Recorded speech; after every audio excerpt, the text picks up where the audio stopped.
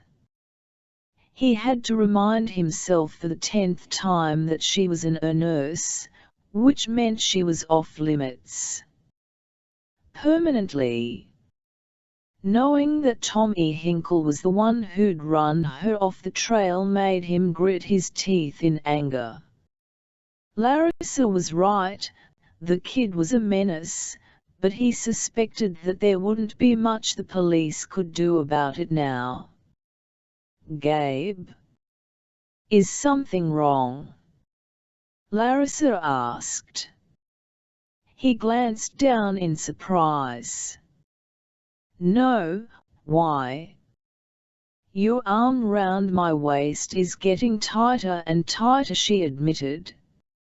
"You might want to lighten up a bit." He mentally smacked himself. "Sorry about that," he said, relaxing his grip. "I was getting mad thinking about Tommy. How's your ankle holding up?" "Just peachy," she said in a wry tone.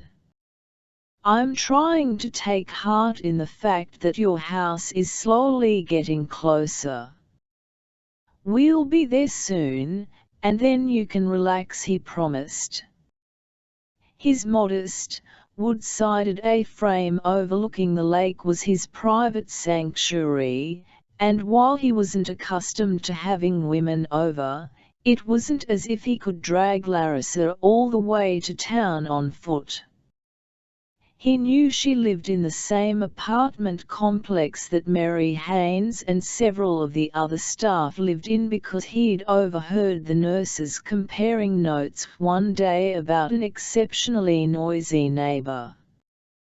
"Your home looks very rustic," she said as they finally approached the driveway. "Only 90 more feet to go." "Somehow I expected something more flashy." "Flashy?" He grasped his chest as if wounded. "Do I really look like the type that goes for flashy?" She chuckled. "No, but doctors generally live a much higher lifestyle than the rest of us." He hit a stab of disappointment regarding her observation. Was she like so many of the other nurses? The ones who set their sights on marrying a doctor? And when they didn't get what they wanted, stooped so low as to tell lies, not caring that they destroyed a man's reputation? "It's so beautiful," she murmured. "You must love the peace and quiet."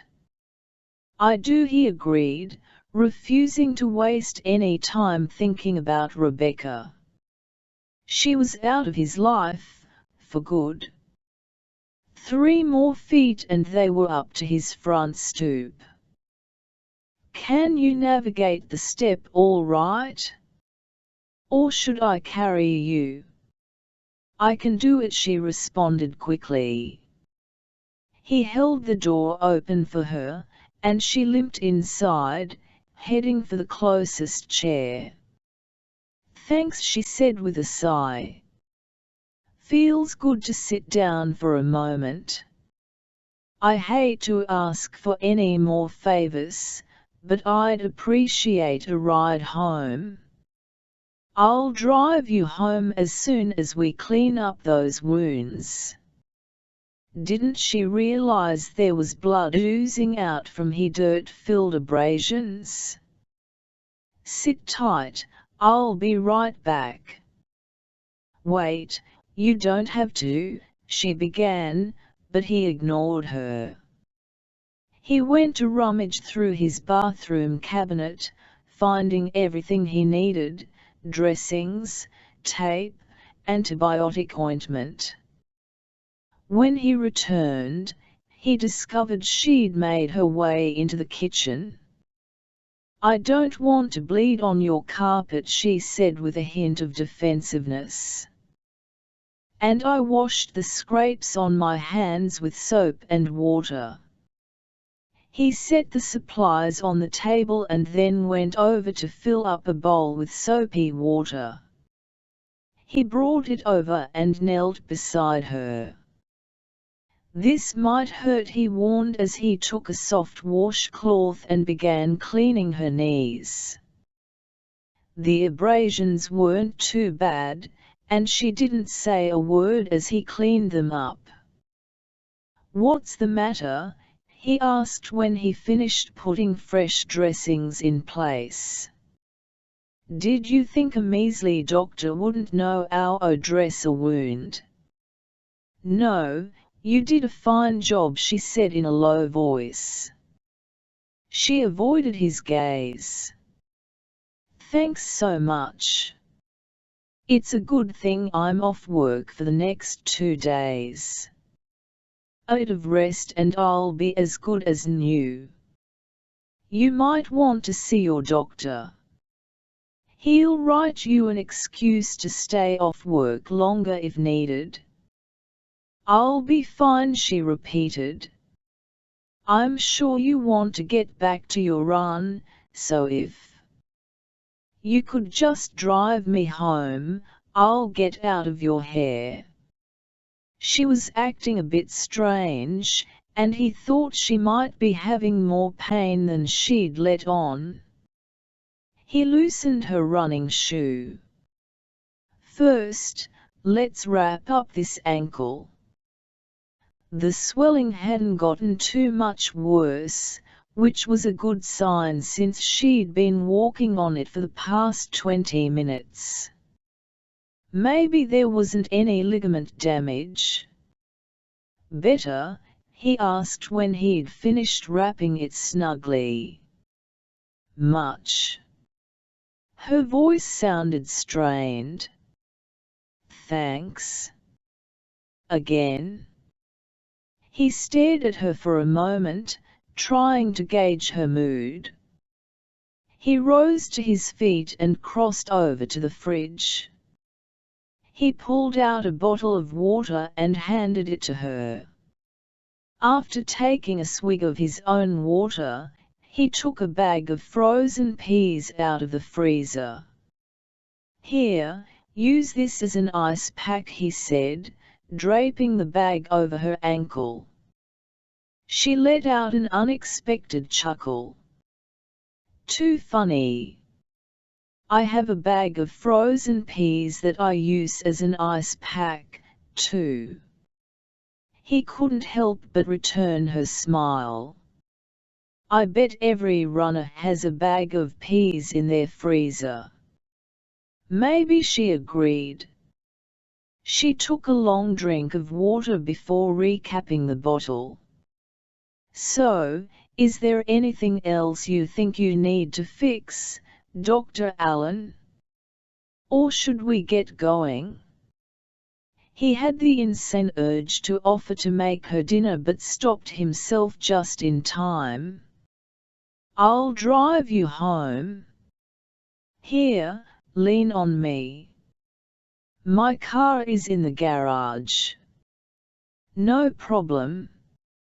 She held on to the peas and the water bottle with one hand and held him round the waist with the other. It was a short distance, but he found he missed her touch once she was safely tucked into the passenger seat. Larissa kept glancing out her window on the ride home, and he got the sense she was avoiding him for some reason. After about 10 minutes, he pulled up to her apartment complex. He insisted on helping her up to her apartment despite her protests that she'd be fine. "Do you need anything else?" he asked after she unlocked the door. "Nope, but thanks again."